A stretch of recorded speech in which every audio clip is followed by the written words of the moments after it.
কাৰ্ডিনাত গড়কাপ্তানিত 2% commission Assam বিধানসভাৰ মজিয়াত আজি অলপ চুপতিয়ে চলিল নাম উল্লেখ নকৰাকৈ খোজ মাৰি গ'ল এজনে আনজনক গড়কাপ্তানি বিভাগৰ কাকমোচন আছিল ভাষণ দিবলৈ উঠিল অখিল গগৈ গড়কাপ্তানি বিভাগক বিভিন্ন দিহা পৰামৰ্শ দিয়াৰ লগতে এজন মন্ত্ৰীৰ দিনত 2% কমিশ্যনৰ কথা উল্লেখ কৰিলে ই অভিযোগ আৰু ইয়াৰ CBI তদন্ত বিচাৰিলে অখিল গগৈয়ে উপাধ্যক্ষ মহোদয় এই ডিপাৰ্টমেণ্টৰ উন্নয়নৰ আটাইতকৈ ডাঙৰ বাধাটো হ'ল এই ডিপাৰ্টমেণ্টৰ ইয়াৰ আগৰ যিজন মন্ত্ৰী আছিলে পৰিমল চক্ৰৱৰ্তী থকালৈকে ইয়াত নিকাভাৱে আছিলে কিন্তু যেতিয়াই নতুন গড়কাপ্তানি মন্ত্ৰী আহিলে লগে লগে 2%কে কমিশ্যন লোৱা কাম আৰম্ভ হ'ল অবৈধ কমিশ্যন লোৱা কাম আৰম্ভ হ'ল জাঙুৰ খাই উঠিল মন্ত্ৰী পীয়ুষ হাজৰিকা বিধায়কে কৈছে শিৱসাগৰত কমিশ্যন ৰাইজ আৰম্ভ হৈয়ে গৈছে কৈছে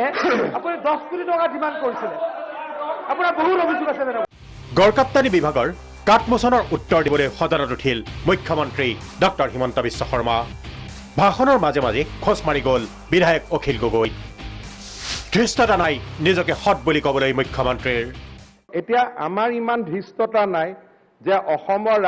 ৰাজনীতিত মই আটাইতকৈ সৎ মোৰ পৰাটো পৃথিৱীত কোনো কথা লুকাই নাথাকে আপুনি জানে গতিকে অধ্যক্ষ মহোদয় অন্ততঃ মই সদনত থাকিলে এইবোৰ নালাগে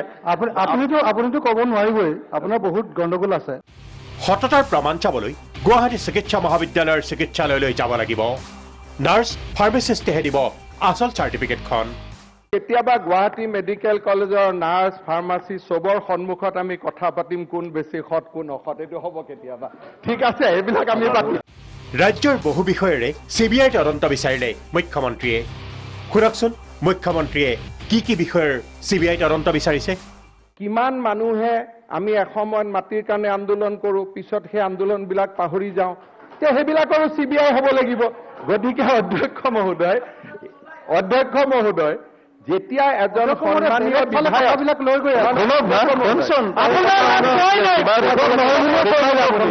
যেতিয়া এজন সন্মানীয় বিধায়কে সদনৰ বাহিৰত কয় যে মোৰ পৰা কোনোবাই 10 কোটি টকা দাবী কৰিছিল সেইটো CBI হ'ব লাগিব পশ্চিমবংগৰ কথা কাৰ প্ৰিয়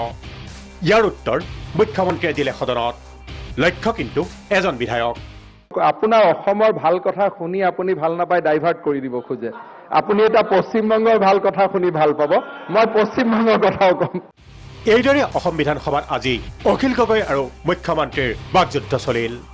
অখিল গগৈৰ বিৰুদ্ধে উঠা শেহতীয়া 10 কোটি টকীয়া অভিযোগটোক লৈ ৰাজ্যৰ ৰাজনৈতিক মহলত চৰ্চা চলিছে